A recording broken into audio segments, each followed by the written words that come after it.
Y al fondo de la sala, esa es una declaración cerrada a las partes. Nadie puede ir a la declaración como imputado. En España estamos acostumbrados que se filtran después los vídeos porque se pasan a la parte. Y en uno de esos vídeos que dio la prensa portuguesa, al fondo de la sala sale una persona y a mí alguien me dijo, ese es José Luis del Valle Pérez, Chitín del Valle, que es abogado del Estado en excedencia y mano derecha de Florentino Pérez. Y dije, coño, ¿y cómo ha entrado ahí? Hey, hey, hey, the truth will rise. Sparky is back and hunting trolls. Boom, boom, boom, the fastest cry. Frenry neighbor is in town.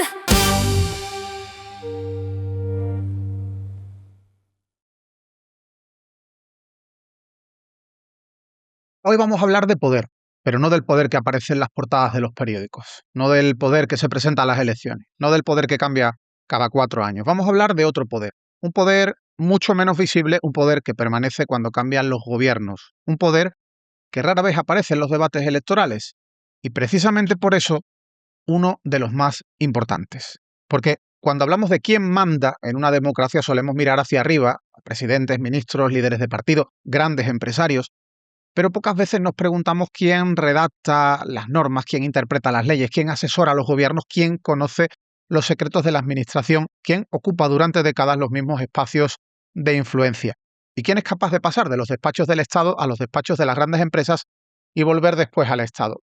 El libro que vamos a analizar hoy se llama Los dueños del Estado y su tesis es profundamente incómoda porque plantea que existe una élite administrativa extraordinariamente pequeña y extraordinariamente poderosa y desconocida. Una élite que atraviesa gobiernos, partidos, empresas, organismos públicos y órganos consultivos. Una élite que no necesita presentarse a las elecciones para influir sobre el rumbo del país.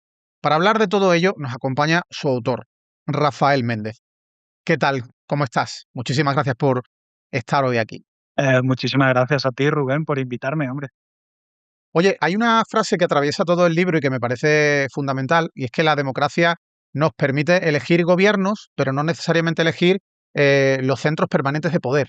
Cuando uno termina de leer tu investigación, tiene la sensación de que existe una España visible y una España invisible.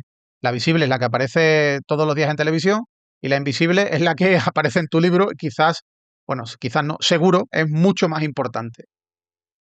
No sé si es mucho más importante, pero es muy importante. Las dos son importantes.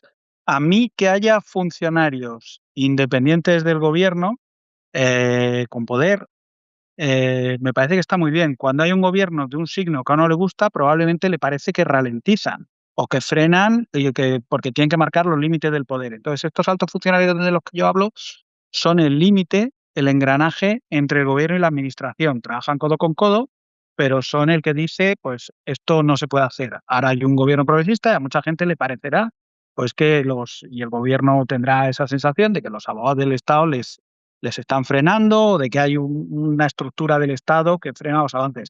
Cuando gobierne, si gobierna, que algún día llega a pasar, lo es previsible, pues un gobierno a la derecha, pues si quieren poner la prioridad nacional, pues ahí deberá haber un abogado del Estado que diga, no, aquí las ayudas se dan por la nacionalidad independientemente de donde uno haya nacido. Entonces, ese poder de un funcionario a mí me parece que está bien, pero es un gran poder. O sea, el ministro en España no llega y nombra, no cambia a todos los altos cuerpos, no cambia a los gabinetes son relativamente pequeños, tienen asesores, pero los altos funcionarios no los nombran, son independientes y está bien que haya alguien con un sueldo independiente que pueda decir no ministro y que no dependa de eso su puesto. El caso de Jessica, de cómo Ábalos tuvo que colocar a su pareja Jessica, a mí me parece muy relevante. Están siendo juzgados porque para colocar a Jessica en el Ministerio de Transportes tienen que recurrir a INECO, que a su vez recurre a Traxa. Tienen que ir a dos empresas públicas, que te demuestra un poco los límites de la contratación y han sido juzgados por eso.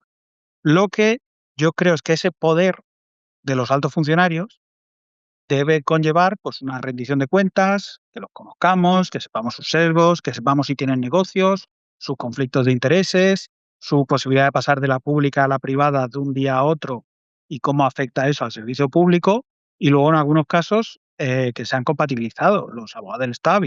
Hay abogados del Estado con despachos privados, todo legal, porque esto de alguna forma lo regulan ellos, pero también hay letrados de cortes que asesoran a los parlamentarios que asesoran a empresas, los letrados del Consejo de Estado asesoran a empresas, Entonces era no tanto cuestionar que esta figura y el poder de los altos funcionarios, sino como decir que esta zona no iluminada tiene mucho poder y no creo que eso sea malo, pero sí que debe conllevar una rendición de cuentas y una transparencia.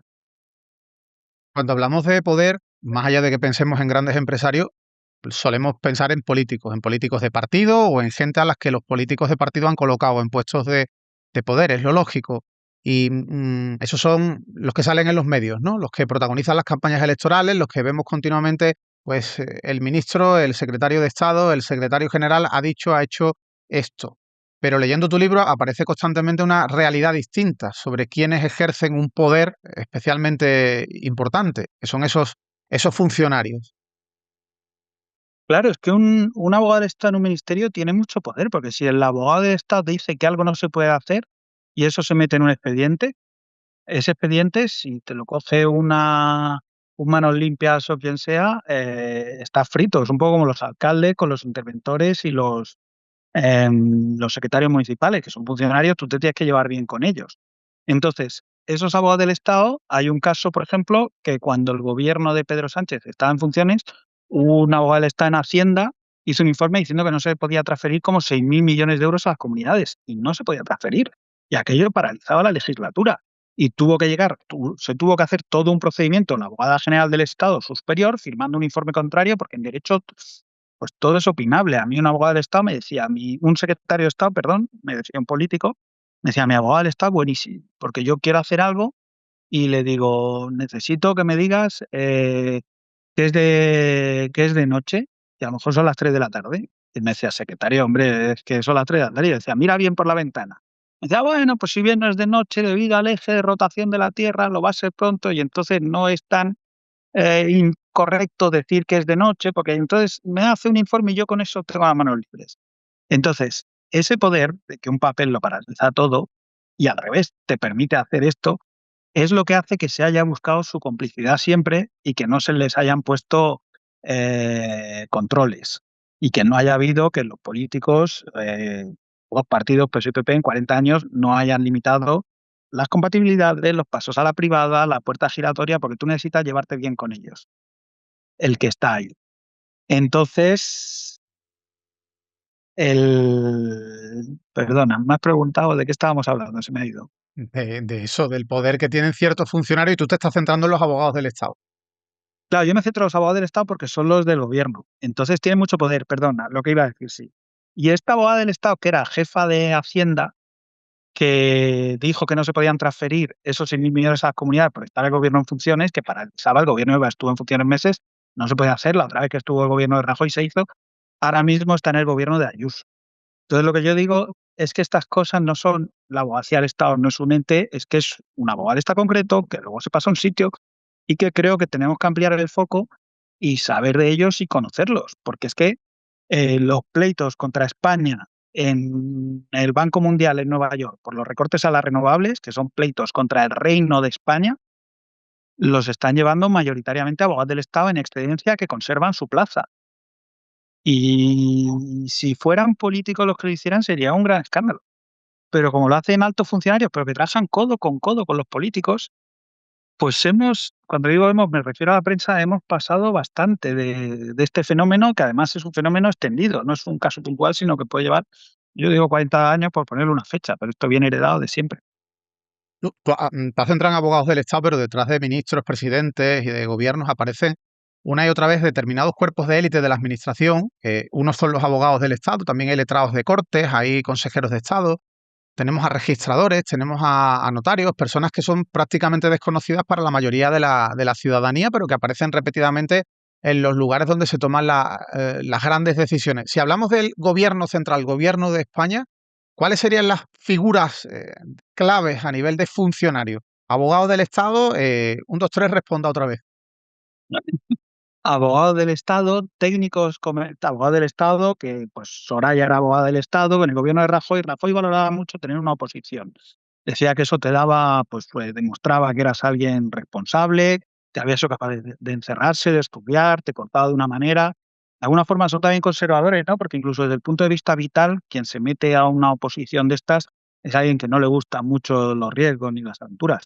Soraya Sáez de Santamaría era abogada del Estado, Dolores de Cospedal era abogada del Estado, Miguel Arias Cañete era abogado del Estado, pero luego están, que yo no los toco en el libro porque me lo dejé para más adelante y lo fui dejando y al final no lo hice, los técnicos comerciales del Estado, que son economistas que han marcado la política económica en España. Carlos Cuerpo, técnico comercial del Estado, Nadia Calviño lo es, Miguel Ángel Fernández Ordóñez, Luis de Guindos, José Manuel Soria, pero luego están letrados del Consejo de Estado, por ejemplo, que a mí es un cuerpo que me gusta mucho, porque es un cuerpo muy desconocido, donde muy pequeño, son unos 30, donde se repiten, hay una endogamia tremenda y donde muchos tienen despacho y pueden hacer lo que quieran. Podríamos ampliar el foco a diplomáticos, o sea, hay una gran cantidad de cuerpos a uno en la administración. Yo me centré en unos cuantos porque no se trataba de hacer un libro académico, que no podría hacerlo aunque quisiera, yo soy periodista, sino por tener un relato coherente y no una ensalada de nombres de cómo estos cuerpos, esto muchas veces es gente que, como en el anuncio, ¿no? Lo elige todo. Elige la seguridad de ser funcionario, el prestigio, porque hay una cosa social, prestigio social, que está muy bien. Muchos de los mejores estudiantes, gente muy preparada, se mete a las oposiciones en España y eso está muy bien. El prestigio de tener una tarjeta con el escudo del Reino de España, la seguridad laboral que te da, pero luego eligen también la política, porque muchos, una vez sacada la oposición, se van a la política un tiempo con la posibilidad de volver. Ahora muchos políticos, una vez que están en política, tienen mucha dificultad de incorporarse al mercado laboral, pero ellos no lo tienen. Edmundo Val era abogado del Estado, es Macarena Olona es abogada del Estado, Jorge Usadé es abogado del Estado, por eso había en el gobierno de Rajoy y hay con todos, y había en Vox y en Ciudadanos, entonces eligen el prestigio social, la seguridad laboral, pero luego les permite, muchos se van a la privada a ganar dinero porque son muy codiciados por los grandes bufetes y las empresas del IBEX, porque esta gente tiene un gran conocimiento del derecho. Yo eso no lo discuto, que las oposiciones son muy duras, en eso hay consenso. Si es la mejor forma de prepararla o no, esto de tener que empollar, si son muy memorísticas, yo ahí no me meto. Hay mucha gente que considera pues, que son demasiado memorísticas y que les hacen, pues eso, encerrarse los mejores años de su vida, sacárselas, pero bueno, la preparación es buena. Entonces tienen esa preparación y tienen los contactos y conocen en el ministerio quién ha hecho qué y quién hizo tal ley y cuáles son los fallos que tiene esa ley y qué compañero está trabajando ahora en ese ministerio y el otro fue mi preparador. Entonces, unen todo, unen el conocimiento con la política, porque trabajan con ellos, en este caso los abogados del Estado, los letrados de cortes, el conocimiento teórico y el conocimiento de la administración. Entonces, pueden pasar a la política un tiempo, pero también a la empresa privada e ir, pues, Soraya Sáez de Santa María, abogada del Estado, entró en el PP y ahora es socia de Cuatro Casas. Y como hay tanta excedencia, los abogados del Estado, por ejemplo, el 40% del cuerpo está en excedencia, que es, no sé, ninguna empresa podría funcionar con el 40% de su plantilla fuera, ni ningún servicio público podría funcionar. Entonces, como hay tal cantidad de vacantes, todos tienen plaza reservada y pueden volver en cualquier momento. Por eso digo que a nadie le interesa en 40 años decir, bueno, una reforma que sería relativamente sencilla, otra cosa que te diera poco rédito, decir, bueno, el que se vaya a la privada se puede ir 10 años, o se puede ir, pero no puede pleitear contra mí. Porque ahora mismo tenemos a un montón de abogados del Estado pleiteando contra el Estado, contra la Administración General del Estado, pero también contra comunidades autónomas, contra ayuntamientos, contra los contribuyentes, incluso en organismos internacionales, contra el Reino de España, defendiendo a fondos soberanos extranjeros que son funcionarios con la plaza reservada. Y eso lo sabe todo el mundo de la Administración, lo sabe todo el mundo que ha estado en política y que ha pasado por los ministerios, y a nadie le ha movido una ceja reformarlo. ¿Por Oye, qué? Pues dime. una cosa, para, digamos, trasladar casos concretos que yo creo que es con los que realmente la gente se inquieta, se asusta, se asombra, como lo queramos llamar. En tu trabajo periodístico, ¿en qué momento o en qué momentos te das cuenta de que detrás de muchos acontecimientos aparentemente inconexos aparecían siempre los mismos grupos de poder administrativo?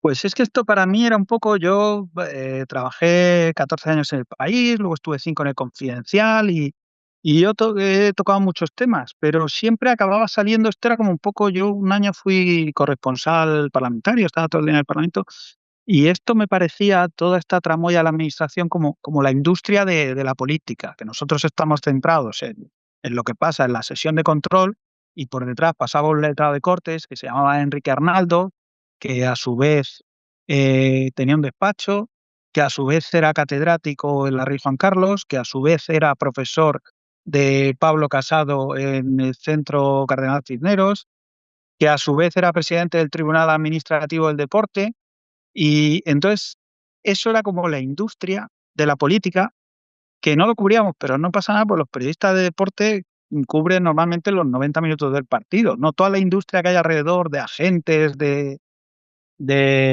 pues, intermediarios, de derechos, no se cubre porque no es tan llamativo ni al público, y al público le interesa menos también, a los periodistas les interesa poco y al público menos. Lo mismo pasa con la industria cultural. Tú cuando hablas un poco con los editores, te están hablando del libro que más vende, de quién ha robado a no sé quién, y cuando coges las páginas de cultura, la prensa te habla de las novedades, de los lanzamientos, y a mí siempre me ha gustado contar un poco la trastienda, la tramoya, era una cosa que me llamaba. Y en este caso pasaba que si te fijabas un poco y empezabas a hablar, siempre había una abogada del Estado.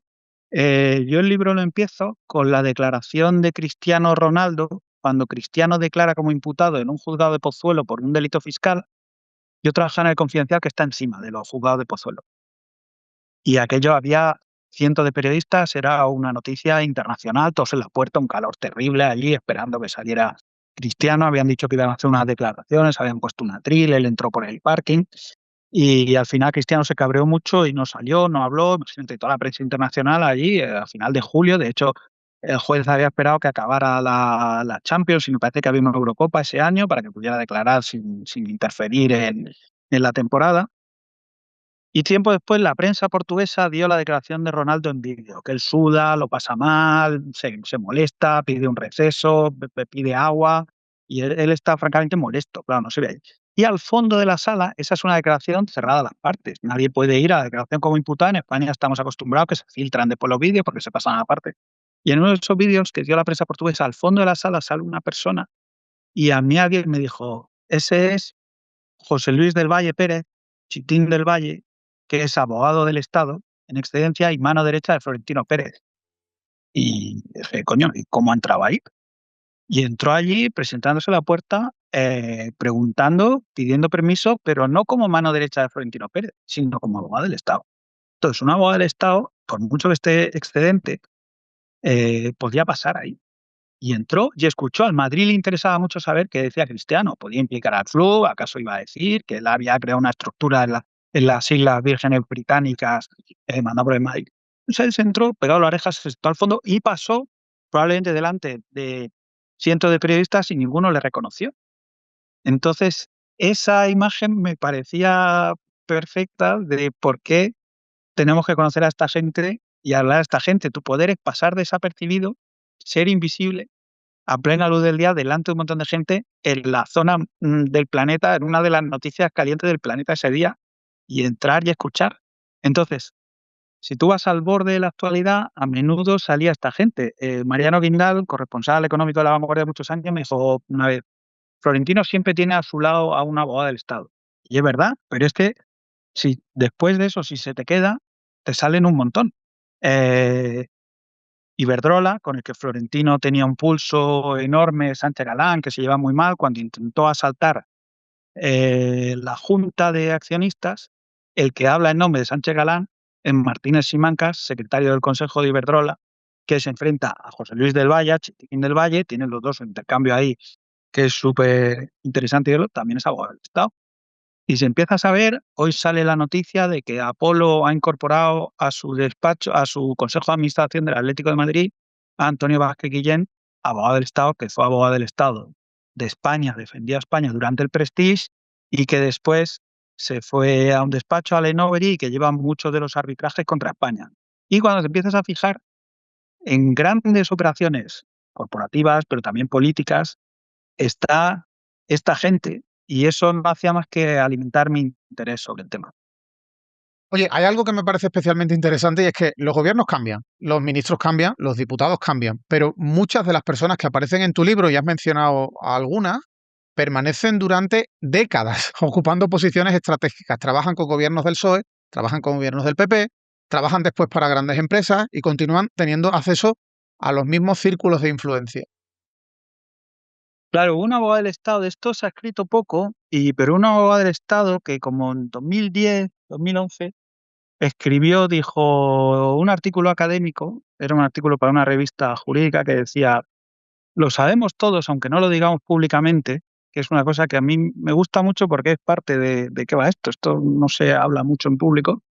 Eh, que los abogados de Estado, cito de memoria, por si algo no era así, pero lo venía a decir, tienen lo que llamamos puertas abiertas, no le llamamos puertas giratorias, decían puerta abierta a salir del ministerio y puerta abierta a volver al día siguiente a interesarte por el asunto que hasta entonces estabas llevando.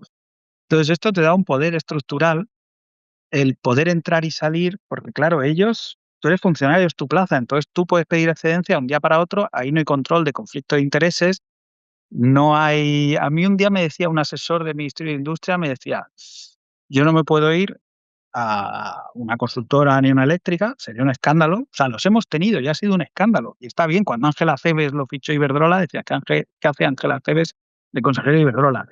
Pedro Solbes se fue a Endesa, Elena Salgado se fue a Endesa. Y todos esos casos siempre, pues Carmona y Iberdrola, de los dos partidos ha habido, ¿no? Cuando se echaban Red Eléctrica, que es una empresa controlada por el gobierno, intentó fichar al marido de Cospedal, a Ignacio López del Hierro, cuando llegó el PP y se abortó. Entonces, todos esos los seguimos. Y me decía, yo no puedo irme, y decía, y el abogado del Estado que está trabajando con nosotros, haciendo las normas, se acaba de ir a asesorar a una patronal y lo puede hacer de un día para otro, conservando su plaza. Nunca nadie se ha controlado. Y para el libro ya hablé con Jordi Sevilla, que fue ministro de Administraciones Públicas y que hizo el Estatuto del Empleado Público en el gobierno de Zapatero, que hizo bastante avance.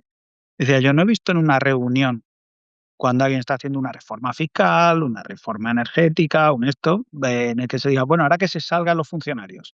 Eso se trabaja junto, la administración no funciona así. Claro, el político lidera, da las directrices y el otro tiene que decir cómo se hace, ¿sabes? Y es el freno para decir, pues esto no se puede hacer, o esto sí, o vemos cómo lo hacemos o buscamos la fórmula. Pero hay unos que tienen unos límites, probablemente laxos, probablemente con pocos controles, probablemente la Oficina de Conflicto de Intereses sabemos que no apenas limita a nadie, pero los otros no tienen nada, los otros se van de un día para otro y vuelven, la mayoría se van a la privada y vuelven los que vuelven los últimos años a jubilarse a la administración, a cotizar los últimos años, cuando ya los despachos, los grandes bufetes, los empiezan a prejubilar a los 50 y muchos. Entonces ese es el poder de yo soy estructura y tú eres coyuntura, ¿no? El político, y creo que eso también explica que nadie haya regulado estas cosas, porque no sé si habéis visto Baron Noir, la serie francesa Ujú. de política. Cuando él llega ministro del Trabajo, hay un momento que tiene que hacer unos recortes y no sabe cómo recortar el presupuesto. Y entonces alguien le sugiere que hay unas elecciones sindicales que en Francia organiza el Ministerio de Trabajo, que son en diciembre, y que si las pasan en enero, se ahorran como 3 o 4 millones de euros, que es justo lo que les falta por terminar de cuadrar. Y dice, perfecto, lo pasamos a enero, yo hablo con los sindicatos y no os preocupéis. Y entonces hay un asesor que le dice, bueno, ministro, pero eso no arregla nada, el año que viene estamos igual. Y le dice, bueno, yo el año que viene no sé dónde voy a estar. Entonces, pues el político lo mismo. A mí uno me dijo, es que si les encabrona no salen los papeles, ¿para qué te vas a meter a regular las puertas giratorias de los altos funcionarios? A ponerle limitaciones, al que se vaya a la excedencia que no puede ir contra ti. Lo vas a cabrear y no va a tener ningún rédito electoral ni ningún rédito mediático. Tú no puedes ir y vender que a partir de ahora el abogado del Estado que se vaya a la excedencia no podrá pleitear contra ti o si lo hace perderá su plaza, que a muchos igual les dará igual porque muchos han ganado muchísimo dinero y van a volver a su plaza. Y luego la mayoría siguen en el servicio público. Y una cosa que me preocupa es que el libro no es contra los altos funcionarios. A mí me han ayudado y de hecho muchos quieren que salgan estos temas y que se cuenten los que se van, los que vuelven, porque la mayoría cumplen su función y se jubilan y trabajan y pleitean a abogados del Estado que han ganado pleitos en nombre de los contribuyentes a Google, a grandes energéticas, a todas partes y se están peleando contra excompañeros suyos que están ganando mucho más. Por eso una de las partes es, hace poco yo leí una noticia de que la Comisión Europea estaba preocupada porque las grandes tecnológicas americanas que ahora tienen muchos problemas legales, estaban fichando a altos funcionarios de la comisión. Pues yo decía, pero esto lleva pasando aquí 40 años que los están fichando y a nadie le ha movido una ceja. Simplemente era la típica cosa que, bueno, esto es así, la plaza es tuya y puedes hacer lo que quieras y te vas y vuelves cuando quieras. O sea, pero ¿hasta qué punto puede condicionar la acción política a un alto funcionario? O sea, ¿tienen derecho de veto, podríamos decir? De veto no, pero si en un tema legal, si hay un expediente, un alto funcionario dice esto no se puede hacer, esto es ilegal, si un abogado está, un letrado de corte, los letrados de cortes asesoran a los diputados a hacer las leyes, ¿no? Y a que estén bien, a que sea ley orgánica, no, no debe entrar en política, pero sí que puede decir, "Oiga, esto no se puede hacer, esto va, o va contra otra ley o va tal". No Y debe, lo no más debe entrar, no debe entrar en política igual que los jueces, ¿no? no debe entrar, claro, pero si un abogado del Estado dice que algo no se puede hacer y lo meten en un expediente, judicialmente se está tramitando algo, una ayuda o lo que sea, y alguien dice, no, esto no se puede hacer así. Pues es muy difícil levantarlo. Entonces eso es tener derecho de veto. Bueno, pero es que por el gobierno tiene unos límites y tiene muchos límites, y eso se ve y tiene límites por los jueces, por el constitucional, por otras administraciones que tienen otras competencias, por funcionarios, y esos contrapesos a mucha gente le parecerán excesivos ahora que hay un gobierno de izquierda, pero cuando hay un gobierno de derecha, si se le frena con Vox, nos parecerá bien, y los límites del gobierno lo estamos viendo, pues Trump está muy molesto con muchas cosas que no puede hacer. Que llega, dice, yo pensaba que yo era presidente de Estados Unidos y podía hacer, y dice, yo no puedo ni construir un salón de baile aquí, ¿no? Que se lo están frenando.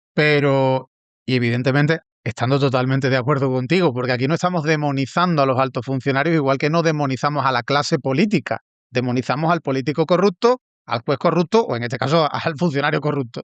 Em, pero hay altos funcionarios que son de Vox, o que han acabado siendo de Vox. Me has hablado de Sí, ejemplos, claro. Buxade, Olona, o sea que no es que los altos funcionarios sean unos seres inmaculados que van a tomar decisiones No, estrictamente no, claro, jurídicas para claro. frenar abusos, sino que te puedes encontrar con que también haya altos funcionarios que tienen una ideología de extrema derecha y que la plasman en el ámbito jurídico dándole muchas vueltas a las historias, ¿no? Para Sí, frenar o sí, para ayudar. claro, claro, no, no. Y en general estos cuerpos tienen un sesgo como mínimo conservador, primero por la oposición, por el primero, uno de ellos es por el tema vital ya de prepararte a la oposición, hace Ujú. que no seas un gran aventurero. Luego está el tema de los años que tienes que dedicar a preparar la oposición, que evidentemente eso hace que la selección se produzca dentro de un estrato social determinado alto. Ahora han salido unas becas que ha dado el gobierno para las becas SERE, para presentarse a estos altos cuerpos, que es pronto para valorar cómo funciona. Evidentemente, la mayoría son conservadores y se ve, pues eso, y que de Podemos hay pocos. Lo que pasa es que yo creo que hay que mirar y efectivamente está bien que se abra, está bien que se aireen. El Consejo de Estado, los letrados del Consejo de Estado son con apellidos compuestos, muchos de ellos. Los abogados del Estado, el porcentaje de apellidos compuestos es muchísimo mayor que en la población general. Eso es evidente. Yo en el Consejo de Estado pedí por transparencia los letrados del Consejo de Estado y sus compatibilidades, y Leopoldo Calvo Sotelo Ibáñez Martín, que es el secretario del Consejo, que es letrado del Consejo de Estado, hijo de Leopoldo Calvo Sotelo, presidente del gobierno con la UCD, me contestó que yo no había demostrado un interés legítimo, pero y me pasaba una lista con iniciales. Bueno, primero me mareó, primero le preguntó a todos los letrados si les importaba. Supongo que dirían que no, o sea, estuvo meses, pero como yo estaba escribiendo un libro, tenía tiempo, entonces me pasó una lista con iniciales. Pues las iniciales eran tan grandes que no te necesitaba los nombres. Yo podía haber pleiteado y lo podía haber conseguido, pero solo con eso lo sacabas. Evidentemente, eso te da una idea de dónde vienen y cuál es el origen. Y un letrado del Consejo de Estado, pues había uno que era el letrado mayor de la sección quinta, que es la que ve las normas del Banco de España y del Ministerio de Economía, y a su vez era consejero del Banco Andorrano Andbank, de banca privada. Pero todo esto son públicos, o sea, uno no es consejero de un banco sin que se sepa. Tú te ibas a la web y lo mirabas y su retribución, creo que no sale, hablo de memoria, pero la mínima retribución de un consejero eran 80.000 euros, más su salario de alto funcionario que se le reduce por tener la compatibilidad concedida. O sea, esto de Y alguna manera es como si un ministro a la vez es consejero de Iberdrola. pues claro, en el Consejo de Estado siempre hay una parte técnica, como ellos hacen las normas y de facto ellos lo regulan, que los informes, los dictámenes del Consejo de Estado lo hacen los letrados, el borrador, y luego los adopta el Consejo. Entonces esos letrados son informes del Consejo, pero claro, primero que hace el dictamen, el borrador, es un letrado del Consejo de Estado. Y en el Consejo de Estado a nadie le importó que un letrado mayor fuera consejero de la sección del Banco de España, fuera consejero de Andbank, y estoy seguro de que lo sabían, lo tenían que saber. Pero es que los abogados del Estado había como 40 plazas para darle la compatibilidad, que era una cosa, es una figura súper pegajosa, que un abogado del Estado que está a la vez, porque hemos hablado, aquí están los puertas giratorias, que se va de un día para otro y se puede ir a pleitear contra España, pero hay abogados del Estado que conseguían la compatibilidad. Y entonces podían tener su despacho siempre que no pleitearan contra la Administración General del Estado, sí contra ayuntamientos o comunidades autónomas o quien fuera, o asesorando, pero eso basta con no firmar. Entonces esa figura es súper pegajosa. Yo no encontré a nadie que lo defienda más que los que la tenían. Bueno, pues eso en el Confidencial, 2 compañeros y yo estuvimos peleando para conseguir la lista. Primero nos dijo que no, gobernaba el gobierno del PP entonces, y primero nos dijeron que no, al final el Consejo de Transparencia nos dio la razón, total, que nos dieron la lista, eso fue 2016. Ese día se dio la última compatibilidad, que es un poco cómo funciona esto. Las cosas cambian, pero muy lentamente y sobre todo una vez que se habla de ello. Todos sabían de las compatibilidades y el día que lo publicamos, se da la última. Desde entonces no se ha vuelto a dar ninguna. Pero había 33, a esos abogados del Estado no se les quitó la compatibilidad. Ahora quedan como 8. ¿Qué ha pasado? Pues que algunos se han jubilado, otros han ido a la excedencia, les iba bien el despacho, otros han vuelto a la pública, pero los que lo tenían se va dejando. Hay una abogada del Estado que era a su vez abogada del Estado y consejera de Mafre, de una empresa cotizada del IBEX a la vez. Y eso era público y lo sabía. Yo la llamé, publiqué y me dijo que no quería que saliera su caso, lo publiqué igual en El País, estoy hablando hace tiempo, y al poco le pidieron que se cogiera la excedencia. Es decir, esto se sabía, lo que le molestaba, eso lo sabían ellos, lo que le molestaba es que saliera fuera. Esa abogada del Estado, el domingo la vi, bueno, el domingo, la noche de las elecciones del Real Madrid, era la única mujer en la junta directiva de Florentino Pérez y salía a su lado, porque además de Chiquín del Valle está esta abogada del Estado que se llama Catalina Miñarro, cuyo padre era también abogado del Estado y que heredó de alguna manera el puesto de consejera de Mafre de otro abogado del Estado que también estaba compatible. Y una vez que empiezas a tirar del hilo, todos son conocidos, son familia, todo este es sobrino, este de, a ellos les molesta mucho la endogamia, pero claramente hay mucho endogámico, hay mucha endogamia y con un sesgo de derechas evidente, ¿no? Cuando Podemos llegó al gobierno, a mí lo que me contaron es que tenían problemas para conseguir abogados del Estado que trabajaran a gusto con ellos y que les ayudaran, les echaran una mano en los ministerios. Oye, ¿por qué sabemos tan poco sobre esta gente, sobre quienes ocupan algunos de los espacios más importantes del poder institucional? Pues yo ahí hago autocrítica, creo que porque no nos ha interesado digo, nos a la prensa, porque en realidad y porque no son temas sexys, no son temas fáciles de vender y tampoco al público, a la prensa no nos ha interesado y probablemente al público tampoco, ¿eh? Quiero decir, yo, quizá porque ya estoy mayor, pero soy muy crítico, pues en octubre sale Pedro Sánchez, grabó el lunes un vídeo y dice que está en contra del cambio de hora. Y eso nos lleva horas de prensa, radio y televisión. Y yo lo entiendo, pero ni siquiera soy crítico, o sea, lo entiendo. Yo estaba ahí, yo he cubierto, y en otoño del año que viene volverá a cambiar la hora. Y todo ese tiempo en tertulia se perderán como lágrimas en la lluvia. Pero también entiendo que si tú haces una tertulia hablando de esto, el día que Pedro Sánchez se graba un vídeo diciendo que, no digo tú, digo el que dirige un programa, que dirige un medio, si tú ese día haces una tertulia sobre los abogados del Estado que han fichado para pleitear contra el Reino de España, pues te vas a comer, te va a ir muy mal la audiencia. No sé, Entonces, pero a veces, fíjate, Rafael, yo me planteo, hace un año una ministra anunció un cambio legal para que no se pueda fumar en las terrazas, cosa que a mí me gusta mucho y hay gente que odia porque tienen ganas de seguir, pues, contagiando cáncer.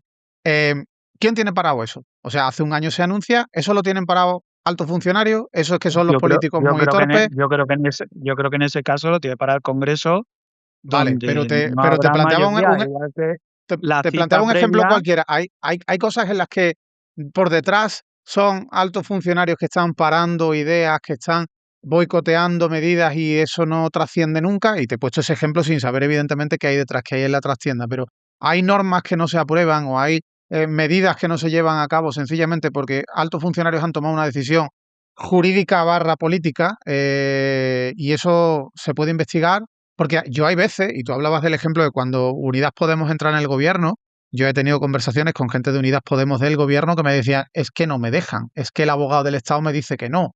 Y claro, yo no tenía muy claro si me trasladaban el que estos son los señores que saben o es que estos son los señores que frenan porque toman decisiones políticas por encima mía, ¿no? Yo creo que eso merece la pena investigarlo, ¿no? En determinados casos que son, sobre todo, especialmente relevantes para la gente, en las decisiones que se van a adoptar.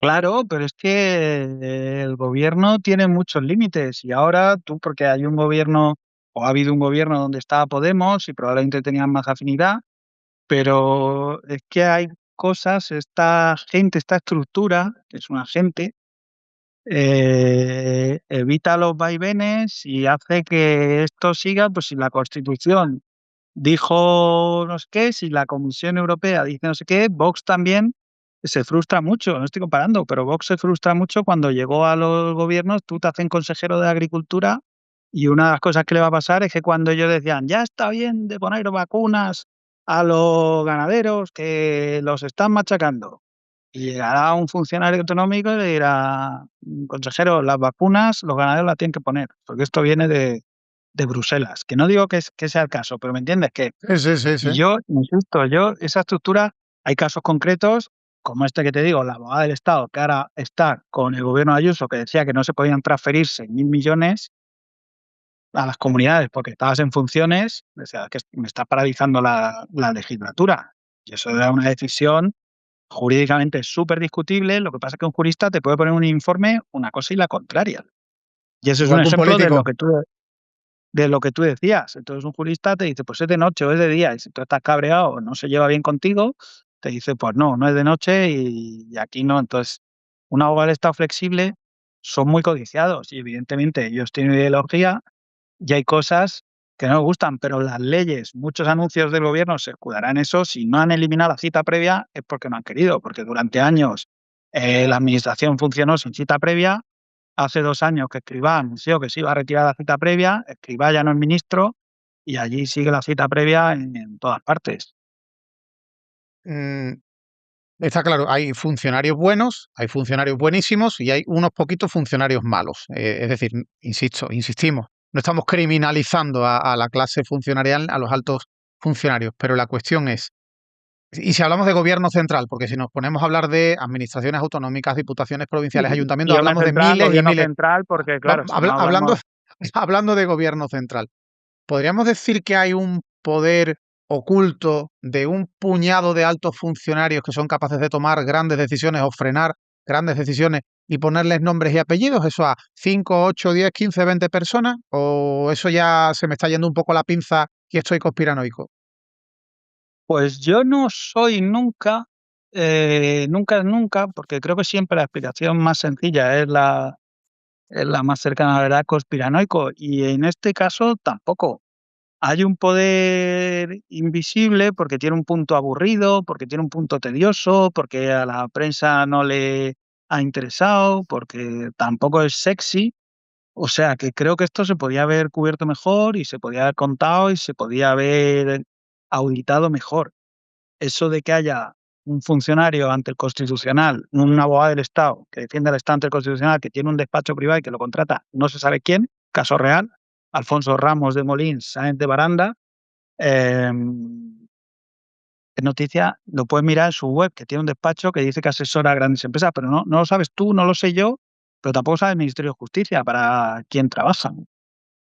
Pero insisto, igual que el consejero, el letrado mayor del Consejo de Estado, que era, digo era porque se jubiló, consejero de un banco andorrano, eso era transparente, estaba ahí. Tú te metías en la web del banco andorrano, te veías su currículum y te decía, es letrado del Consejo, letrado mayor del Consejo de Estado de la sección quinta. O sea, es que una de las partes más interesantes que a mí me parece es que todo esto es legal y se hace a plena luz del día.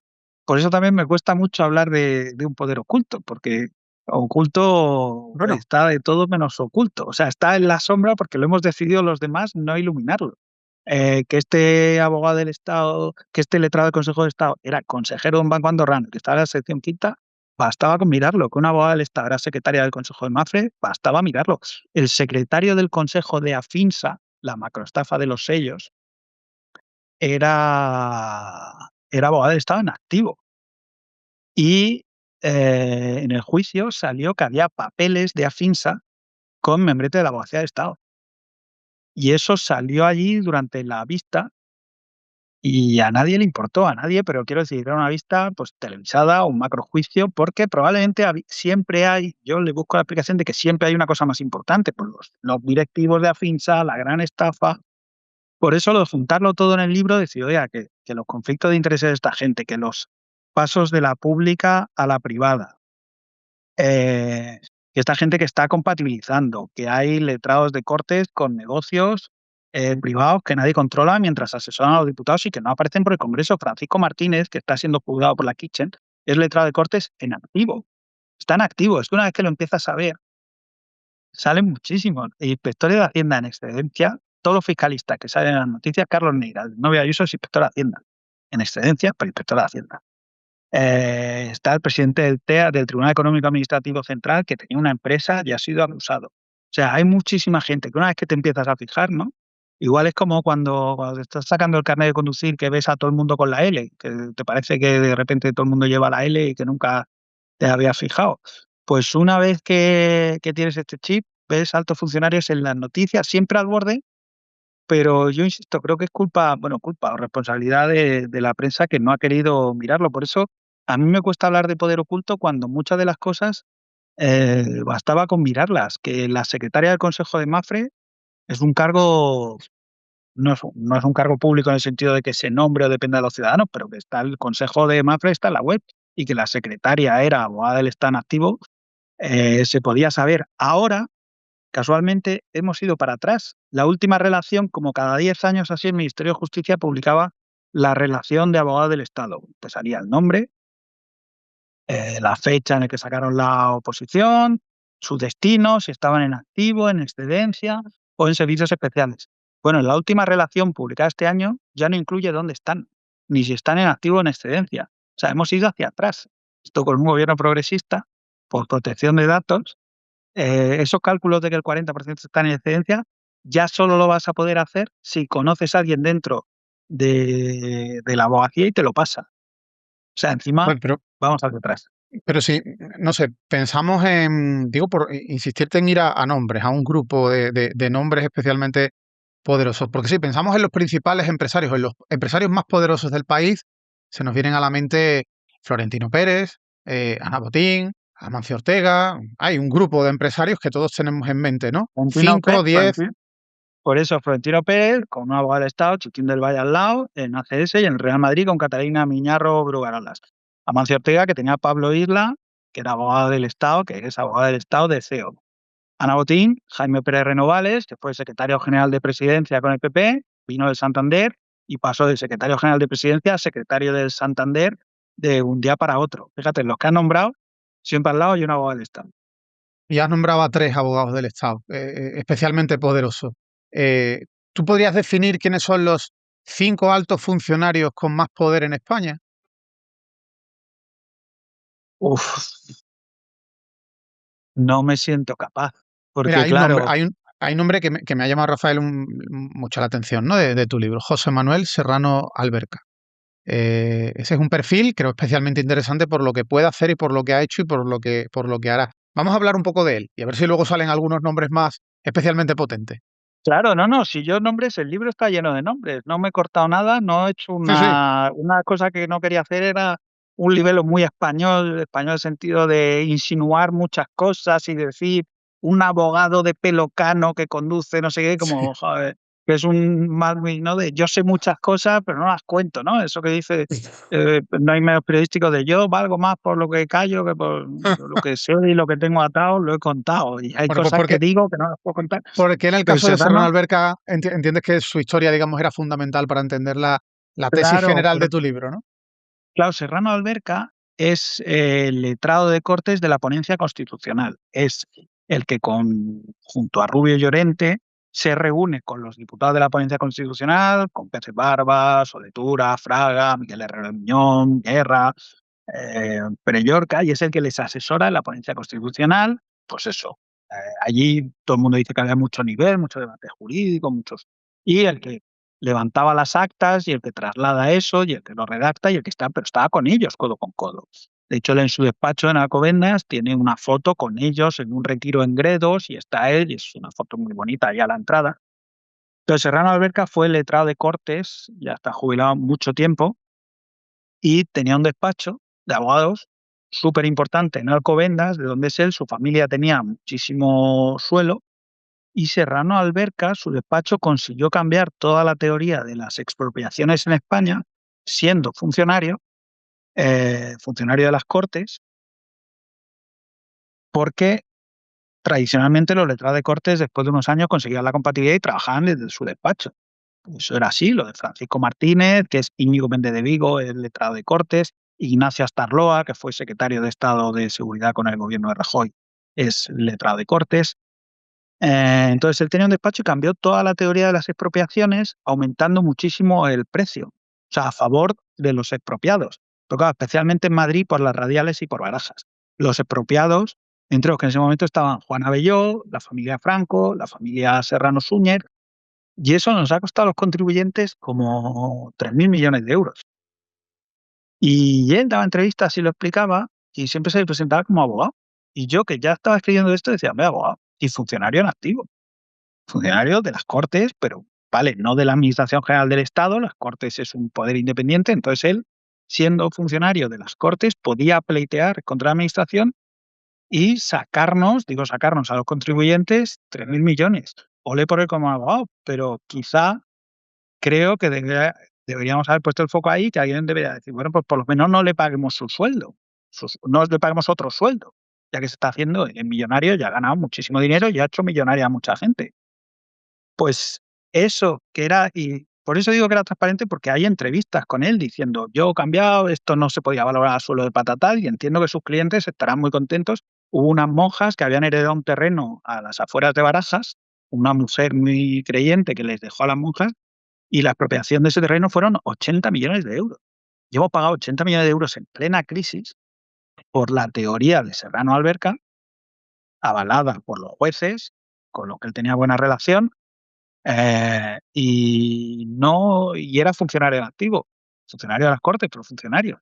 Entonces, y él salía entrevistado como funcionario. Entonces, es el prestigio de tener la tarjeta del Reino de España y a la vez ganar muchísimo dinero yendo contra la administración, contra lo público, contra los contribuyentes.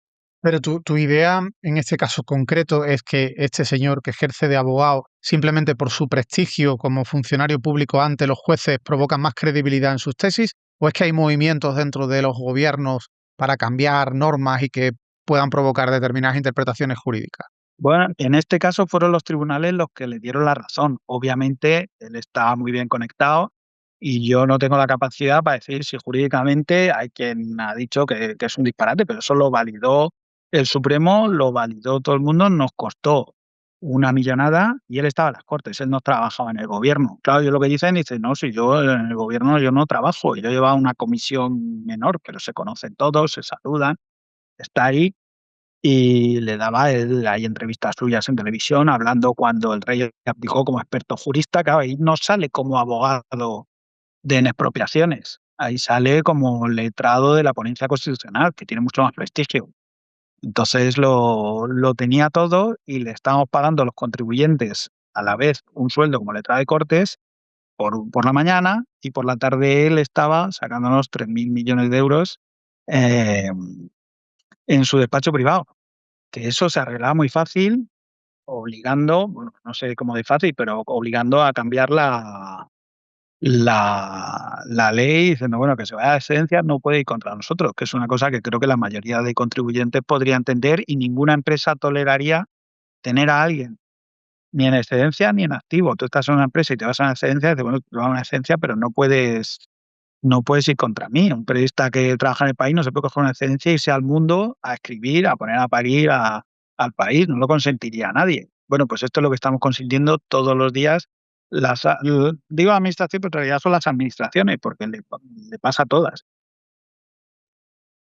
Y todo esto evidentemente es legal. No hay ningún tipo de irregularidad en que Es legal, que eso, acapares prestigio y luego lo utilizas para, bueno, pues provocar claro, mayor empatía, credibilidad.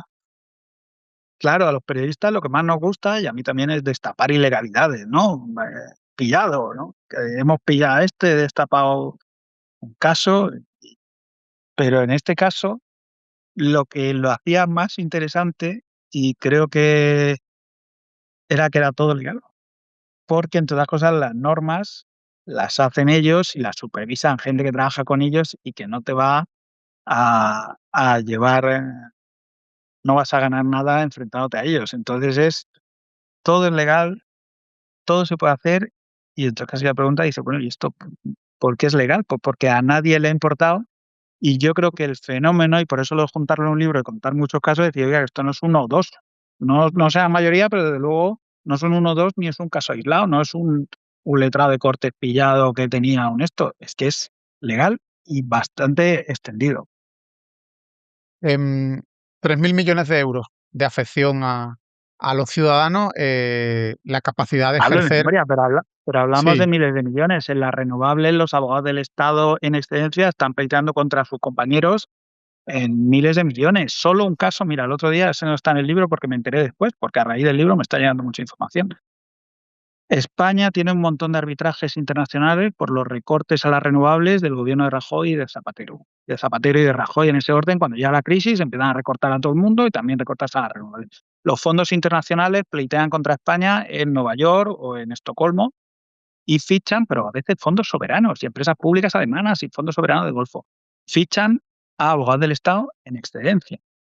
Que el despacho Uría, por ejemplo, no quiso llevarlo. Y el presidente de Uría me decía, es que eso es como ir, nosotros interpretamos que era como ir contra España para que saquen los fusilamientos del 2 de mayo del Prado o el Guernica del Reina Sofía. No podíamos ir contra el Reino de España en Nueva York. Bueno, pues esto lo cogieron mayoritariamente abogados del Estado.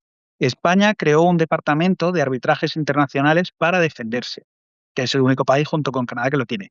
Bueno, pues de esto ha pasado pues 10 años desde que empezaron los arbitrajes, pues uno de los que era jefe, abogado del Estado, jefe de ese departamento de arbitrajes internacionales, ahora ha presentado en Nueva York un arbitraje en nombre de una empresa minera australiana, Berkeley, que quería abrir una mina de uranio en Salamanca, un arbitraje contra España. Solo ese arbitraje reclama 1.000 millones de euros. Y es un abogado del Estado en excedencia que tiene su plaza. Si le sale bien, imagínate lo que ganará él y lo que nos costará a nosotros. Y si le sale mal y gana España, él cobrará sus honorarios y si no le funciona esto, volverá a la abogacía del Estado y pedirá plaza, no destinarán en arbitraje, le destinarán a otro sitio, pero tiene la plaza garantizada. Entonces sería una reforma muy sencilla, que bueno, si me reclamas 1.000 millones de euros en Nueva York, 1.000 millones de euros, pues pierdes tu plaza, no pasa nada, tan amigos si te vas, pero no puedes volver, pues no ha pasado. No me acuerdo el nombre, lo publiqué el otro día, pues está reclamándonos 1.000 millones de euros en Nueva York. Oye, ¿y hay algún caso palpable de un alto funcionario que haya influido en la elaboración de una norma para beneficio de empresas para las que trabaja o ha trabajado después? Bueno, lo que hay son casos de gente, había unos abogados del Estado que hicieron entre comillas, pero que asesoraban en la ley de puertos, Juan Ramón García Notario y Carlos Gil de las Heras, como verás doy nombres, lo que pasa es que son nombres Sí, sí. que no suenan y que Que no, ellos que no le llevaban. suenan a casi nadie y entonces Claro, no se por eso, pero escandaliza uno al no, lo escucharlo. digo lo digo que muchas veces no digo los nombres, pero porque no suenan, no porque yo tenga Sí, ningún sí, sí. problema, porque lo tengo todo documentado y el libro está lleno de nombres para que le interese. Ellos, con Álvarez Cascos en Fomento, me parece que fue, desde luego fue con el gobierno de Aznar, hicieron una reforma de la ley de puertos, claro, porque el abogado del Estado participa mucho en la ley, y luego se fueron a un despacho privado a asesorar a empresas portuarias relativo con las concesiones en puertos. Entre otros, reclamaban al Estado cientos de millones por la reforma del puerto del Musel, que tuvo un escándalo por unos sobrecostes en los que estaba ACS, Acciona y Sato, hablo de memoria, y eso lo llevaban ellos. Y si es que si ve la prensa económica, cada 2 por 3 sale los abogados del Estado de la Secretaría de Estado de Energía, acaban todos si no en eléctricas, en consultoras que luego los contratan las eléctricas, porque esa es otra. Tú te puedes ir a Price y Price trabaja para Iberdrola, no te va directamente. Y eso es y el que está, claro, ¿hasta qué punto el que está trabajando en la Secretaría de Estado de Energía no está pensando en su futuro, en irse porque esa salida la tienen ahí, al 40%? Cuanto más regulado es el sector, más fácil es que te vayas y que te llamen y que te multipliquen el sueldo por 4 o por 5. Ahora ha salido, que lo ha publicado el periódico de Cataluña, Rosa Seoane, que era la abogada del Estado jefe de lo penal durante el proceso, que sustituyó a Edmundo Val, llevaba el caso Plus Ultra defendiendo a la SEPI, diciendo que se había hecho todo bien, se fue a la privada y ahora quería defender a uno de los acusados. Y es de las primeras veces que le han dicho que no se puede, que los tribunales han dicho: oiga, si usted estaba en la administración y sabe todo lo que se cocía ahí en la SEPI, ¿cómo va a ser abogada ahora por lo privado? Porque hasta ahora estos temas, en este caso debe ser muy flagrante por haber llevado el mismo caso. Y Tono Calleja lo ha estado publicando y le han dicho que no, que yo hablo mucho con Tono, es muy amigo mío, me ayuda para el libro, y le digo: joder, qué bien que empiecen a saberse estos casos. El otro día a Carmen Calvo le preguntaban por los letrados del Consejo de Estado y sus compatibilidades, y decía que lo iban a estudiar, y le preguntaban por el libro. O sea, dice: bueno, lo van a estudiar, algo es algo. El Consejo de Estado, que presume de tener 500 años, se ha dado cuenta ahora de que tiene letrados del Consejo de Estado haciendo negocios en horario, porque ellos, el Consejo de Estado, es que es fascinante. Ellos, los letrados del Consejo de Estado, ni siquiera tienen despacho en el Consejo de Estado. Ellos no van, ellos tienen que ir los jueves, ellos trabajan en sus despachos. Había uno que trabajaba en el Consejo General de la Abogacía Española, donde cobraba 10.000 euros al mes. Y aparte, colaboraba con un despacho de abogados al que derivaba pleitos del Consejo General de la Abogacía Española. Letrado del Consejo de Estado, trabajaba en el Consejo de la Abogacía, tenía un despacho. Bueno, en el Consejo de la Abogacía tuvo un conflicto laboral con un abogado del Estado y le hizo fichar. Dijo: bueno, pues aquí tienes que venir todos los días, nada es un contrato externo, si estás aquí tienes que venir y fichar. De esto no hace tanto tiempo, o sea, no estoy hablando de una historia remota. Y avisaron al Consejo de Estado: oiga, que tenemos aquí un alto funcionario que está fichando aquí. Y el Consejo de Estado dijeron que les parecía perfecto, que yo no tenía problema, que con que fuera los jueves por la mañana, ya está. Por eso lo de título Los dueños del Estado, porque ¿quién puede hacer eso? Pues el que manda, ¿no? En el Consejo de Estado, los consejeros permanentes, que es una figura que tiene 80 años de media, 79 años de media, se van a enfrentar a esto, se van a meter ahí a reformar esto, te vas a enfrentar a tus letrados del Consejo de Estado. A mí alguien me dijo, Bismarck decía que Prusia no tiene un ejército, sino que un ejército tiene a Prusia. Me dijo: en el Consejo de Estado es lo mismo. El Consejo de Estado no tiene un cuerpo de letrados, son los letrados los que tienen un Consejo de Estado. Entonces, por eso de ahí y otras cosas era, bueno, es que el que manda es el que puede hacer eso, ¿qué es el jefe? ¿Quién es el jefe? ¿El que formalmente manda o el que puede trabajar desde su casa, cobrar 10.000 euros en otro sitio y estar fichando y aparecer por aquí los jueves por la mañana? Oye, hay una persona de esos de los que mandan que tú comentas en el libro, uno de los muchísimos nombres que sacas, que tiene una enorme influencia a la hora de la confección de normas, ¿no? De leyes, que es Enrique Arnaldo. Háblame un poco de él.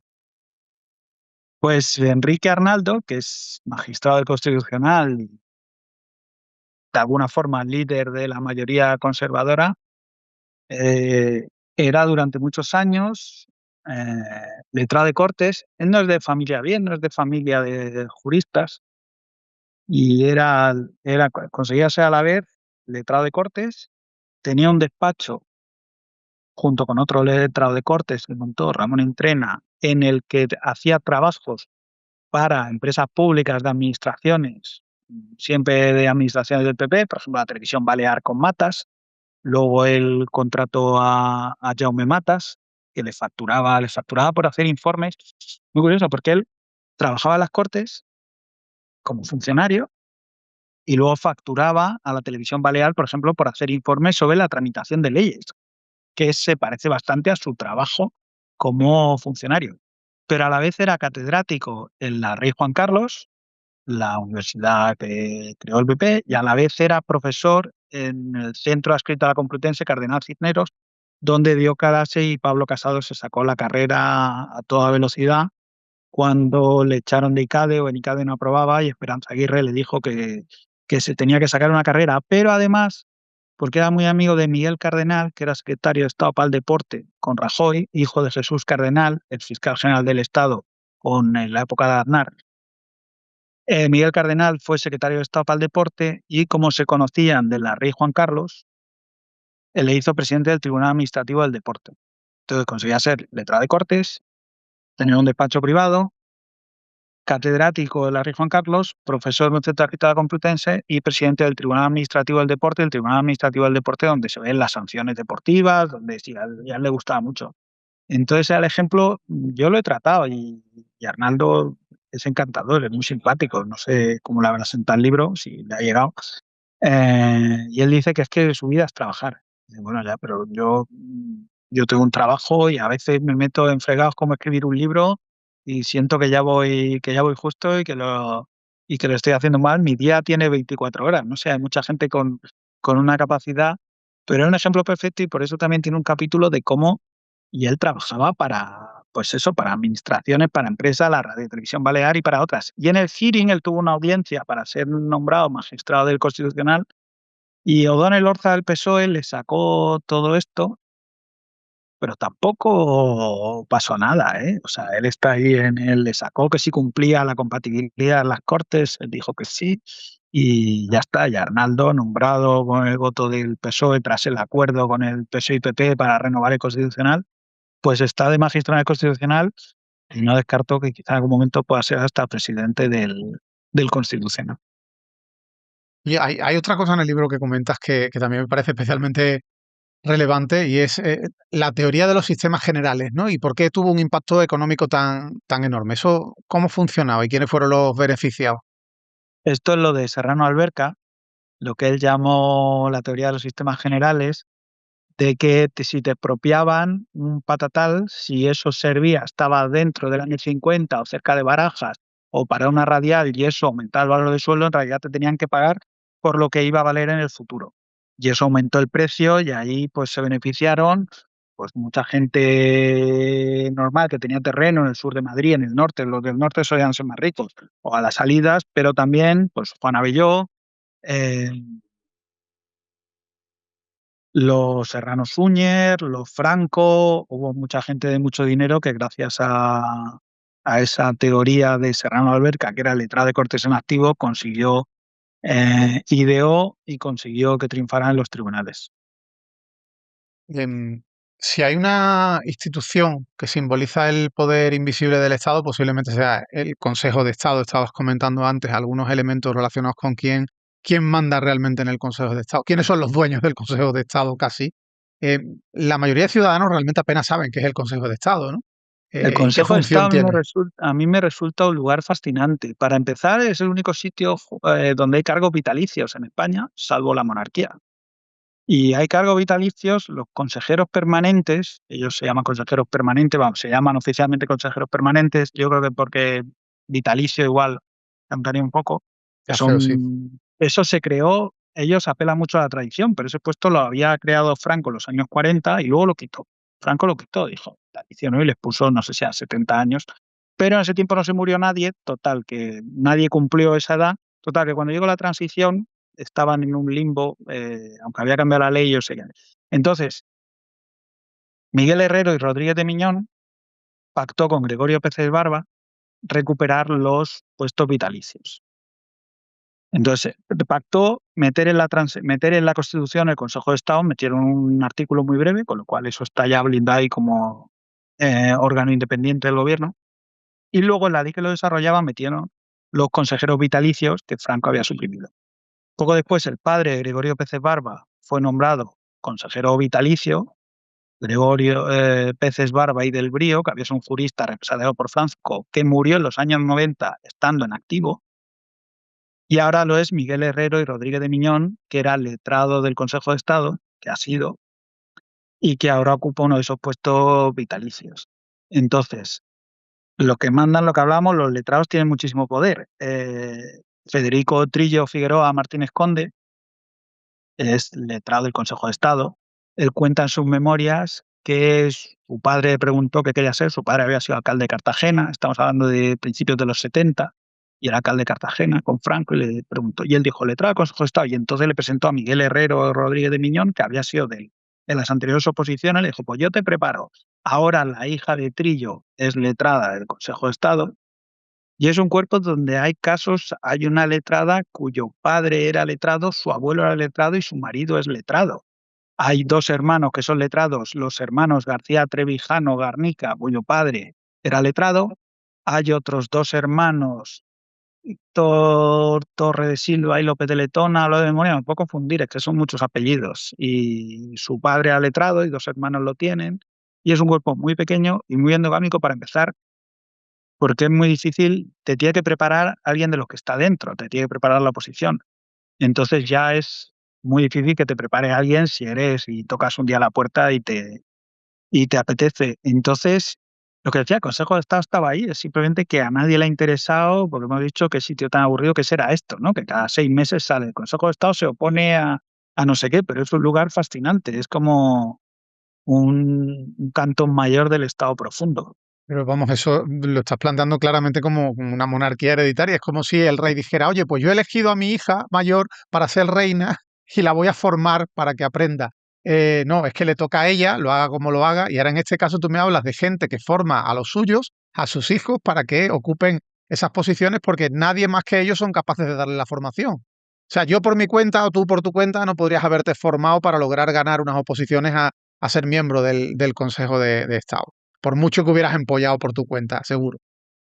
Yo creo que eligen a sus hijos, a los listos de sus hijos, diría yo. No es Bueno, fácil claro, sí. tampoco que se la saque a el sobrino tonto, no va a entrar. O sea, yo Bueno, en es eso la única diferencia de la monarquía, que la monarquía le toca al mayor de los hijos y aquí es al que ellos digan. eso es. Sí, sí, claramente es un cuerpo endogámico al que no van a llegar las becas del gobierno porque, como digo, es un órgano independiente, fijado en la Constitución, metido por un letrado del Consejo de Estado, que ahora tiene cargo vitalicio, como lo tiene María Teresa Fernández de la Vega, que fue presidenta, que no es vitalicio. Ella era consejero vitalicio cuando dejó de ser vicepresidenta del gobierno. Luego dejó el cargo, que fue muy raro, y se hizo presidenta, que decía, qué raro, porque esto no es vitalicio. El puesto de vitalicio es el que todo el mundo aspira, porque son como 130.000 euros de sueldo, rango de secretario de Estado, coche, secretaria, chofer, y nadie te para por la calle, nadie te molesta, van un día a la semana y directamente no es que te jubiles ahí, es que te mueres ahí. Ha habido gente que se ha muerto ahí. Hubo un caso, hubo un momento a principios en los años finales del gobierno Zapatero, ya en plena crisis, que había dos consejeros allí que no se querían jubilar y tenían más de 90 años. Y uno era veterano de la guerra civil.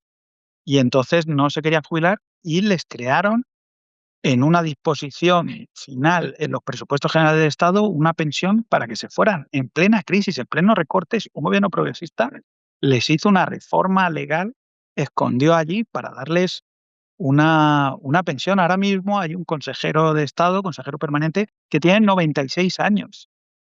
Y no tiene ningún Pero hijo al que colocar ahí para... y está bien él, todo el mundo dice que está muy bien físicamente, pero como digo, no es un poder oculto porque si te vas a la web del Consejo de Estado, buscas los perfiles y buscas quiénes son, están. O sea, es Bueno, pero una simplemente que cosa, no una cosa, yo creo que lo más importante, que no nos lo podemos saltar para la gente que nos ve. ¿Para qué sirve el Consejo de Estado? ¿Esa gente qué hace? pues hacen informes, en realidad no está mal pensado, el problema de hacer informes, a ver, en realidad sí, son muy importantes para los títulos nobiliarios, Bueno, porque se piden informes, y para la responsabilidad patrimonial de la administración, que es cuando alguien se cae, alguien tiene un fallo, o tiene un accidente de coche, o ha habido una negligencia médica, dice el Estado ha fallado, yo le reclamo al Estado un dinero. Entonces el Consejo de Estado tiene que hacer un informe que normalmente se sigue. Y, y este letrado, por ejemplo, que yo decía antes, que era consejero de Anban, también era consejero de de una aseguradora médica en su etapa final, que les interesa muchísimo el Consejo de Estado, porque de repente ahí se juegan muchísimos millones en negligencias. Y luego también hace informes sobre el gobierno, sobre las normas, que le pide al Consejo de Estado que le dé una opinión jurídica, y allí debaten, pues, aparte del informe que hacen los letrados, pues lo debaten Alberto Aza, María Teresa Fernández de la Vega, Miguel Herrero y Rodríguez de Miñón, toda esta gente muy con mucha experiencia y muchos cargos y mucho pasado y muchos años, tienen un debate, es un órgano consultivo. Las ¿Para qué leyes, sirve? las leyes que Para afectan a las leer, grandes por eso empresas de este sale, país. sí, por eso sale que de repente el Consejo de Estado se opone al reglamento de trabajo sobre el registro horario. Periódicamente algo les parece mal y lo dicen, pero en ese caso es un órgano político los que lo debaten. Hay del PSOE y del PP, luego hay una comisión ampliada.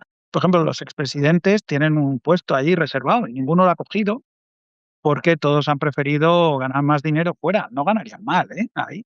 Pero todos han preferido, pues Felipe estuvo en gas natural, Aznar asesorando a Murdoch y Zapatero, por lo que estamos viendo también, cobrando de empresas, cobrando de la consultora de su amigo que cobraba de empresas como Plus Ultra, más de Llorente y Cuenca y de otras asesorías, todos ganan más fuera que allí. Y además decían que se aburría. Zapatero dijo que era aburrido el Consejo de Estado, que no le llenaba. Pues no tiene que ser muy aburrido cuando hay tanta gente deseando que los niños acaben entrando, ¿no? Bueno, claro, eso te hablo de los consejeros, que es el puesto político, por debajo están los Sí, letrados, sí. que es el puesto que ya es Bueno, funcionario, y que encima por puedes debajo, tener la compatibilidad. por debajo que en realidad es por encima, ¿no? Bueno, no se sabe. Oye, hay instituciones que son poderosas porque aparecen constantemente en televisión e instituciones que son poderosas precisamente porque no aparecen. Y ahí es donde estábamos hablando, por ejemplo, del Consejo de Estado que pertenece claramente a ese segundo grupo y es una institución que está rodeada de prestigio, de tradición y de discreción, pero también tiene una enorme capacidad de influencia y por eso quizás merece una atención especial. Por eso te preguntaba qué se dedica al Consejo de Estado, cuáles son su pluralidad de funciones, por qué son tan importantes y estamos viendo cómo efectivamente afectan a las empresas, a las grandes empresas, al poder económico en cuanto a cómo dice o aconseja o desaconseja que una norma se apruebe o que un determinado artículo de una norma quede como está, ¿no? Pero luego creo que también hay que hablar de algo básico, que es eh, ¿qué revela la composición del Consejo de Estado sobre la estructura de poder que tenemos en España, ¿no? Allí, ¿qué perfiles predominan con independencia de los que están porque les toca? María Teresa Fernández de la Vega, vicepresidenta del Gobierno, los presidentes que no quieren estar, etcétera. Pero quienes están allí, ¿a quién los podemos vincular? Hablabas de que algunos pueden ser familia bien, otras no, pero ¿con quiénes los podemos vincular? ¿Con qué intereses económicos los podemos vincular? Allí están los consejeros, que son como la parte política, que son eso, pues Alberto Aza, que era el jefe de la Casa Real, Miguel Herrero Rodríguez de Miñón, María Teresa Fernández de la Vega. Y debajo están los letrados, que tienen apellidos compuestos mayoritariamente, es un cuerpo de unos 30, muy endogámico y a menudo como un tercio con la compatibilidad concedida. Y José María Michavila, que fue ministro, es letrado de Cortes, aunque ahora está en excedencia, letrado del Consejo de Estado, perdón, que ahora está en excedencia, asesora a grandes artistas.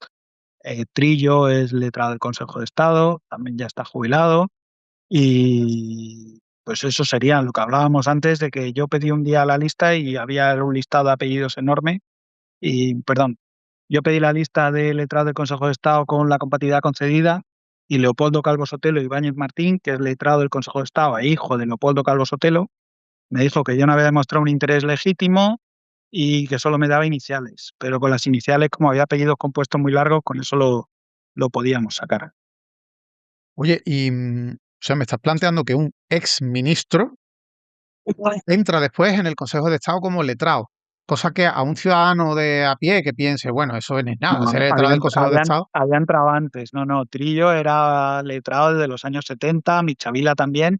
Normalmente se sacan la oposición antes y ya luego te dedicas a la política y si Pero vuelves al luego Consejo de vuelven. Estado, los últimos años pueden volver. Michavilan ha vuelto, Gallardón se sacó fiscal y nunca ha sido fiscal, nunca ha ejercido.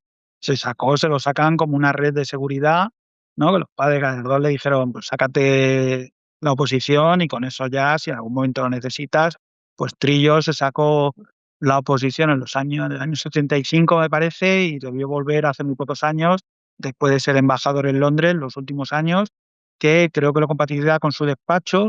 Trillo, siendo diputado, tenía un despacho y luego en los últimos años, no sé si lo mantuvo también o no, o estuvo en activo, pero volvió al Consejo de Estado los últimos años.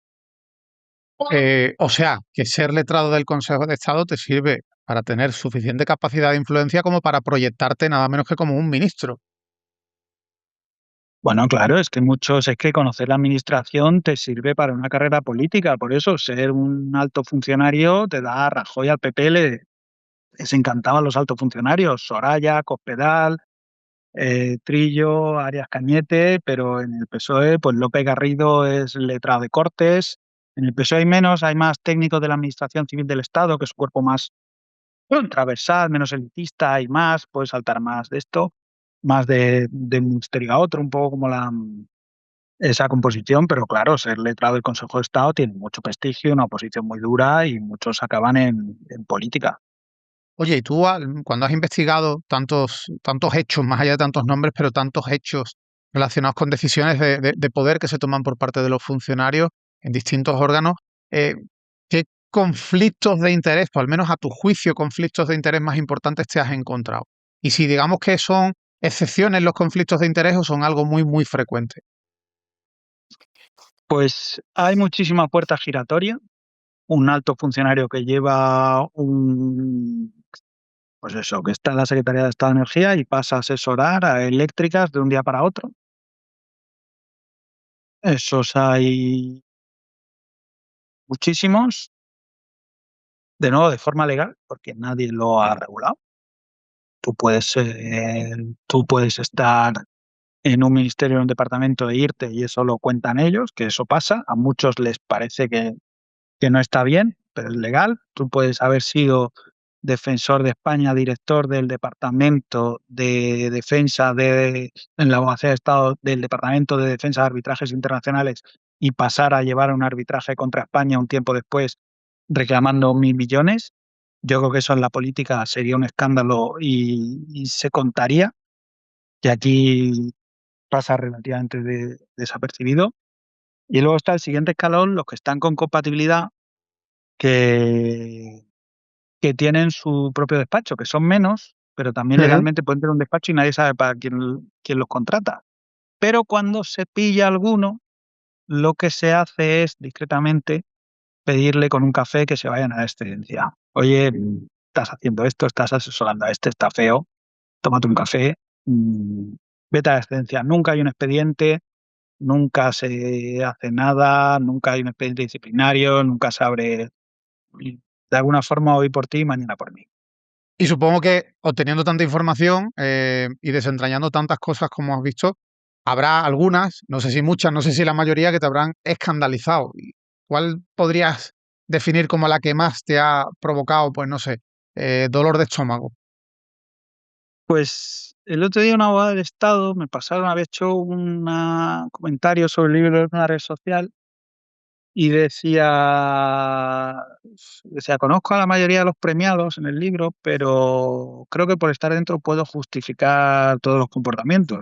Yo no estoy dentro y no puedo justificarlos, pero tampoco me veo capaz de decir cuáles, porque a ver, si hay un 40% de los abogados que están en excedencias y está tan extendido, pues un 40 quiere decir que no son la mayoría, pero son que están en excedencias, si está tan extendido que se hayan ido, yo no me veo capaz de juzgar. A mí nunca me ha tentado el dinero, nunca me ha llamado, pero tampoco no me ha tentado en los dos sentidos. Nunca me ha llamado el dinero y tampoco he sido tentado por el dinero. Tampoco he tenido la tentación de irme a ganar a un despacho o a empresa privada una barbaridad.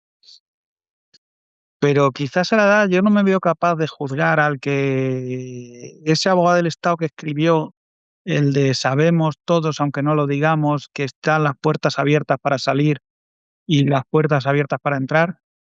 Ese abogado del Estado ahora está pleiteando contra el Estado, defendiendo a las empresas eléctricas por el apagón, por el gran apagón de hace un año, ¿no? Ujú. Yo tampoco me veo capaz de juzgarlo, porque creo que es que aprovechan una puerta que existe, que es legal, y casi el problema es del sistema que no lo ha cerrado y que no ha cortado eso, que no ha dicho en algún momento alguien, todo el que ha pasado por esos ministerios no ha dicho: "Oiga, no, no se puede ir usted a pedirme 1.000 millones en Nueva York". Entonces, al que lo hace, yo también conozco a muchos de ellos y lo hacen todos, está siendo legal y no sé, no sabría decirte cuál me ha escandalizado más, cuál es claramente el libro es una sucesión de casos hilados con mis experiencias personales y puedes sacar la conclusión de que esta gente manda de verdad y que no hemos puesto el foco ahí, pero un caso en concreto es que está bastante extendido, me pones en un aprieto por eso. Quizás te han escandalizado todos, porque a fin de cuentas estamos viendo cómo gente que trabaja para nosotros está a la vez pudiendo, si quiere y sin que sea ilegal, defender los intereses de empresas para las que a la vez está trabajando o para las que trabajó ayer o va a trabajar mañana. Y aquí ni siquiera hay ese plazo que se establece para la clase política de que cuando sales de un ministerio durante un número de años o meses no puedes trabajar para empresas privadas o para No, empresas claro, vinculadas a tu actividad. claro, aquí no hay nada, que es lo que dicen los políticos. Yo me voy, claro, también los políticos tienen 2 años, pero tienen 2 años de sueldo. Es decir, Alberto Garzón se va y no puede fichar o no. Y eso lo autorizaron, pero tienen 2 años de sueldo. Tendríamos que darles 2 años de sueldo si no te puedes ir. O se podría hacer, decir, bueno, tú te vas, pero si pleiteas contra mí, pierdes la plaza. O sea, sí hay cosas que se podrían hacer, pero a nadie le ha interesado y yo dudo mucho que a nadie le vaya a interesar hacerlo. ¿Y tú crees que si a alguien le interesara hacerlo de repente porque lee tu libro, se escandaliza, piensa que esto es algo que se ha pasado demasiado por alto por la clase política y dice, oye, pues vamos a introducir normas que regulen las puertas giratorias, que regulen las incompatibilidades de una forma mucho más, bueno, mucho más, de una forma mínimamente lógica? ¿Tú crees que lo tendrían, no ya difícil, sino imposible para hacer eso? No creo que fuera imposible. Si es que el Congreso realmente puede aprobar muchísimas cosas. Si lo quieren hacer, lo hacen y lo hemos visto. Y había muchísimos juristas y en la administración, y estoy seguro, y en los abogados del Estado, ya manifiesto contra la amnistía y se aprobó y se hizo. Una Pero mayoría no crees que tendrían la oposición de los abogados del Estado cuando plantearan determinados cambios tendrían normativos? la oposición como la han tenido otras cosas, pero es tener voluntad reformista y decisión. Lo que pasa es que también probablemente saldría pues todos los políticos que están haciendo lobby y consultoría, que es una línea muy fina con el tráfico de influencias, que también habría que, ¿no? Hay una ley de lobbies ahí empantanada como tantas otras.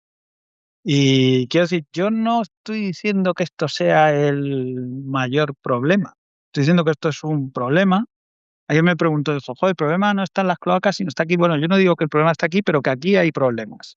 Entonces, Ujú. yo veo los lobbies, las consultorías de los expolíticos y digo, pues no sé si esto está terminado de regularse, de estar bien regulado.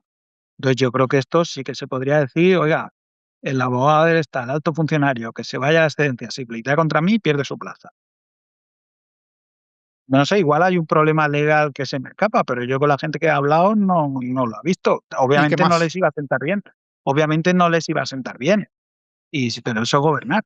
Eh, igual surge un problema y dentro de alguien lo hace y dentro de 2 años me dice, pues sí, alguien lo quiso hacer. Lo que pasa es que yo no veo que nadie esté en esto.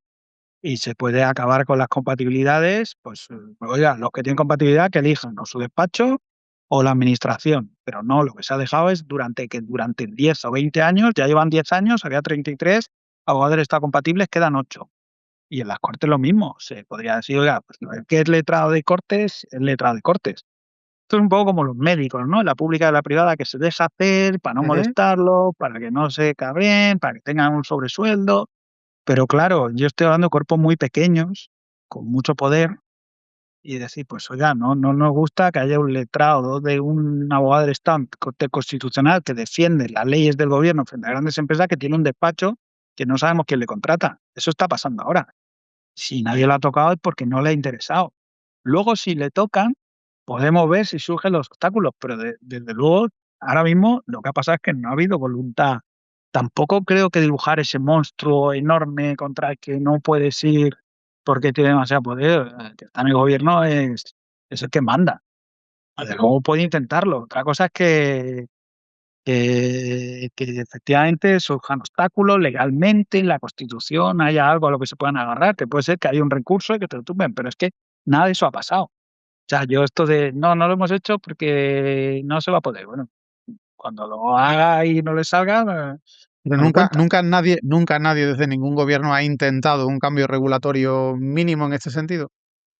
La ley de la función pública es del año 84, luego en 2007 se hizo un estatuto del empleado público y, como te digo, el ejemplo de las compatibilidades las publicamos en el 2016 en el Confidencial, un pequeño escandalillo, y lo que pasó es que se dejaron de dar, pero el que lo tenía lo conserva. 10 años después quedan 8. Se han tardado 10 años en reducirse las compatibilidades. Y lo que ha pasado en este tiempo es que ahora se publica en el BOE la relación de abogado del Estado y ya no se pone ni si están en activo ni en excedencia. O sea, hemos ido para atrás. Le perdemos trazabilidad. Oye, para acabar, ¿tú imaginas que alguien no ha leído tu libro, solo ha visto esta entrevista, lo que Que lo llevamos de lea, que entrevista? lo lea. Pues por eso, pero ¿cuál sería la principal idea, más allá de invitarlo a leer tu libro, por supuesto, pero cuál sería la principal idea que a ti te gustaría que se llevara esa persona sobre el funcionamiento del Estado español? Pues que yo un poco la idea, lo que me gustaría es sorprenderle, decir: "Joder, yo no sabía nada de todo esto, y esto estaba pasando y no". A mí me gusta mucho que la prensa y los periódicos me sorprendan y me cuenten historias, a veces menores, a veces no tan importantes, ¿no? Trump y el estrecho de Hormuz, yo entiendo que eso es lo importante, ¿O el y cambio y de la hora? sesión y la sesión el cambio de hora y la sesión de control, yo eso lo entiendo, pero me gusta que haya unas historias que digas: "Joder, no tenía ni idea de esto". Y entonces un poco el feedback que estoy teniendo es un poco de: "Hostia, todo lo que pasa ahí debajo", que yo no digo que sea lo más importante, ¿eh? Pero sí que digo que es importante y que creo que es interesante. Y un poco el reto es contar una cosa que parece muy árida y que parece muy libro sobre altos funcionarios. A mí me decían muchos amigos, bueno, yo no lo he contado mucho, no he hablado mucho, porque esto, ¿no?, de hablar lo que estás haciendo, bueno, pues ya cuando salga. Pero cuando alguno me preguntaba o se enteraba, ¿no?, sobre altos funcionarios, me ponían una cara como de lástima, ¿no?, de pobre Rafa, lo que se ha embarcado que no le interesa a nadie. Bueno, pues, lleva ya 2 reimpresiones, con lo cual quiere decir que somos algunos más a los que nos ha interesado, y no estoy recordando a todos los amigos que decían que me iba a estrellar, no se lo estoy recordando a diario que no que no han acertado. Oye, pues Rafael, invitamos por supuesto a la gente a que lea el libro porque va a encontrarse con sorpresas y sobre todo lo que tú planteas, no se va a encontrar con que esto es lo que hay y así nos lo tenemos que tragar para siempre, sino que es posible cambiarlo. Otra cosa es que encontremos a los políticos con ganas de cambiarlo y que se hagan mejor las cosas. Muchísimas gracias por estar en el canal. Gracias a ti, Rubén, y a la gente que trabaja contigo, que me lo paso muy bien. Un abrazo fuerte. Venga, otro. Chao. Muchas gracias por acompañarnos y si os ha gustado esta entrevista ya sabéis qué hacer. Darle al like, suscribiros, dejad vuestro comentario abajo sobre qué os ha parecido la trastienda del Estado y compartid el vídeo con vuestra gente.